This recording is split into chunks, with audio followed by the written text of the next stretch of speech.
Thank you for taking the time to learn about the JouleBox hybrid generators that provide clean, green, baseload power 24/7, 365. The JouleBox starts with solar panels that are used to charge the lithium-ion batteries. This is a lithium-ion battery brick which is wired together both serially and in parallel to continuously charge and discharge. This energy management system allows us to operate with the batteries fully charged at all times, not using up the 15,000 charge-discharge life cycles. During operations, we use the solar panels for the LED lighting in the plant. This is a 1 kilowatt brick.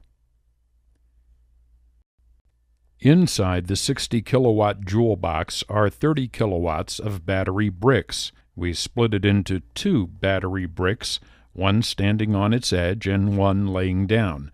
These are used to power the blower motor and the speed control motors. Because our batteries are kept fully charged at all times, they have a useful life of 20.9 years. The blue DC blower motor is running off the batteries to create manufactured wind in the vortex power turbine. The high-pressure wind goes in the bottom of the vortex tube, where it turns the turbine fans, which causes the center shaft to turn. The wind is then vented out the top. The power turbine is connected to a center shaft, which is connected to a gearbox. The manufacturer of this gearbox says the synthetic oil needs to be changed every 3 years. We say every year. This 15-minute oil change is the only time that the JouleBox needs to be turned off each year. All other maintenance of the air filters can be done while it continues to run. The gearbox and speed control motors are controlled by a 60 kilowatt Marathon synchronous AC generator. This is a 60 Hz at 1,800 RPM or 50 Hz at 1,500 RPM. 3-phase, and the voltage can be set from 380 to 600 volts with a power factor of 80%. All AC generators are rated at an 80% power factor. We take the power and feed it into the power queue that will increase the power factor to 97 to 98%. The power from the AC generator comes into the power queue on the left and is cleaned up with the capacitors to 97 to 98% power factor and fed out on the bottom right. There are easy connections for the solar, and the power queue has its own IP address, so it can be monitored from anywhere in the world. The clean power coming out can then be combined with other JouleBoxes, where it is electronically locked down and sent through a medium voltage transformer to the off-taker. I'm starting the blower first. As the RPM slowly increases from 615 RPM to 974, the power turbine is acting like a flywheel. We use this because it helps to stabilize the speed once the system gets up to speed. Because the JouleBox takes time to get up to speed, it should not be used as a backup generator. The JouleBox works best at full baseload power at all times. When the RPM gets over 1,000, we turn on the speed control motors to bring it up to 1,800 RPM. I turn on the power queue so we can monitor it by computer using the IP address. This is the monitoring that is on each JouleBox unit. It shows 59.41 Hertz. We then move up to the kilowatts that are being consumed. I'll put it under different loads from no load to 2.648 kilowatt to a jump of 26-27 kilowatts, then to 42-43 kilowatts, back down to 24 kilowatts to 7 or 8 kilowatts, back up to 10, 21, and then up to 43 kilowatts All the time, the power factor is at 98.4%.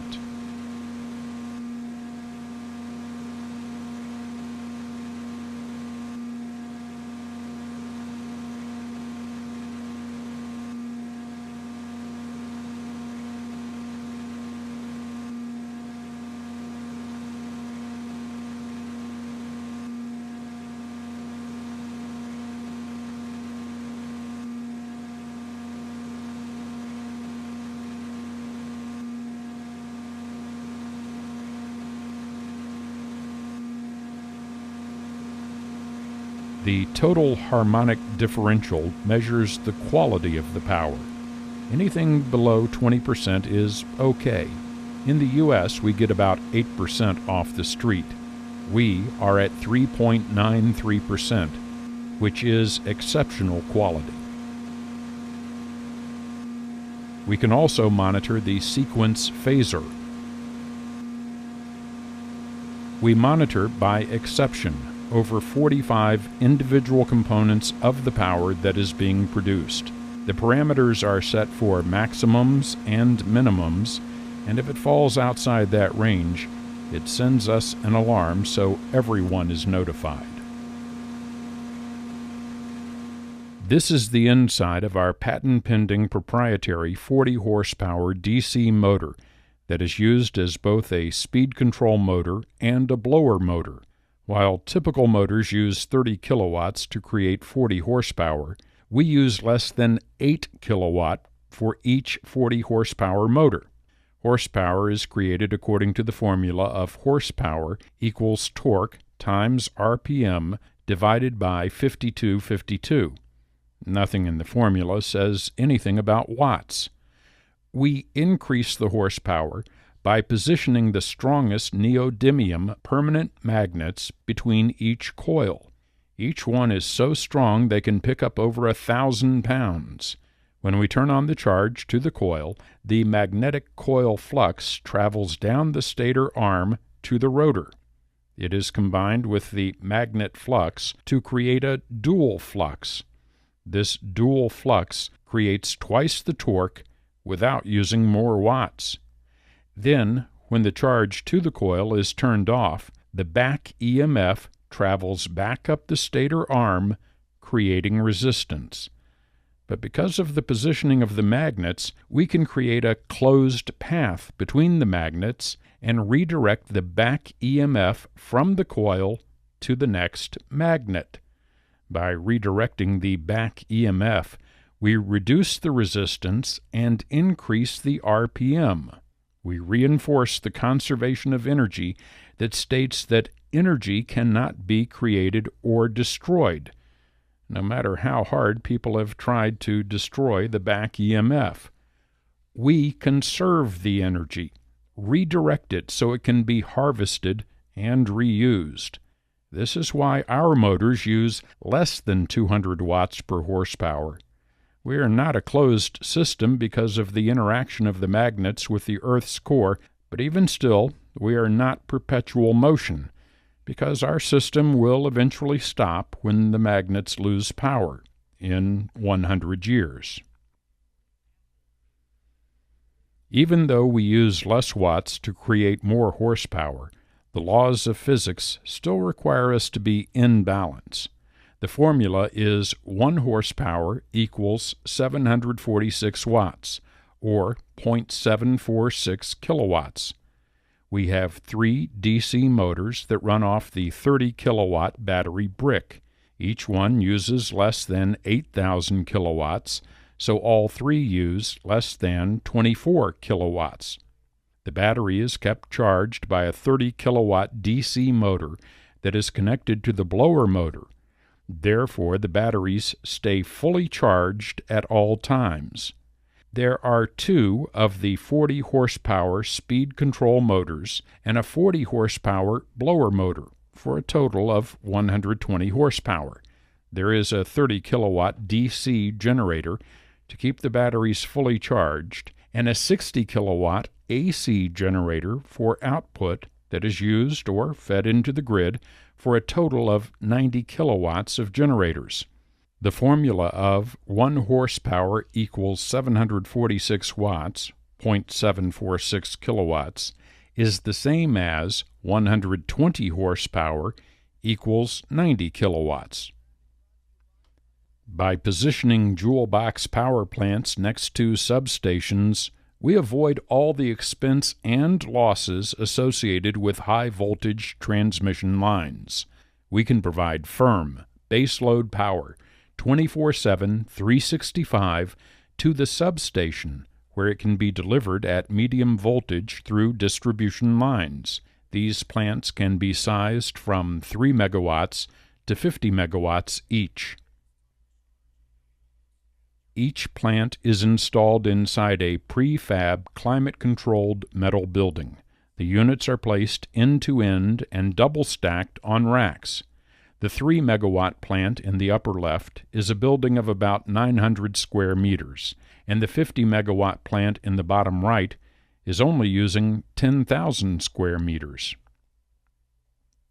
The electrical intertie and grid protection is of the utmost importance. Our system was designed by a senior member, IEEE. He is on the IEEE Power Systems Relaying Main Committee and is the Chair Emeritus of the Rotating Machinery Protection Subcommittee. He literally wrote the rules on how to connect with the grid. We synchronize the units in parallel and then lock them down electronically. We use Woodward EasyGen genset breakers, Beckwith intertie grid protection equipment, as well as ABB switchgear and transformers to bring it up to medium distribution voltage of 11 to 33 kilovolts. We are connected via satellite to monitor by exception 24/7, 365 all the different components demonstrated previously. There is complete transparency on what every plant produces, but also on the performance of each JouleBox and even the component parts. It takes 16 to 18 weeks to manufacture the JouleBox. During the same time period, we will be installing the building and laying wires and cable. It takes 8 weeks to ship via ocean container, with usually 2 weeks to clear customs and deliver to the site. 4 more weeks are needed to connect the JouleBoxes together. We usually take 2 to 4 weeks for testing and commissioning. That means you can have power in 7 to 8 months after credit approval. We understand that the JouleBox is new technology, which is why we take the risk out of power generation. We offer a PPA from 14 to 25 cents per kilowatt hour. There are many factors that enter into the pricing, from credit risk, with or without a sovereign guarantee, political risk, currency risk, as well as property insurance risk. If old technologies could have solved your problems, you would have solved them a long time ago.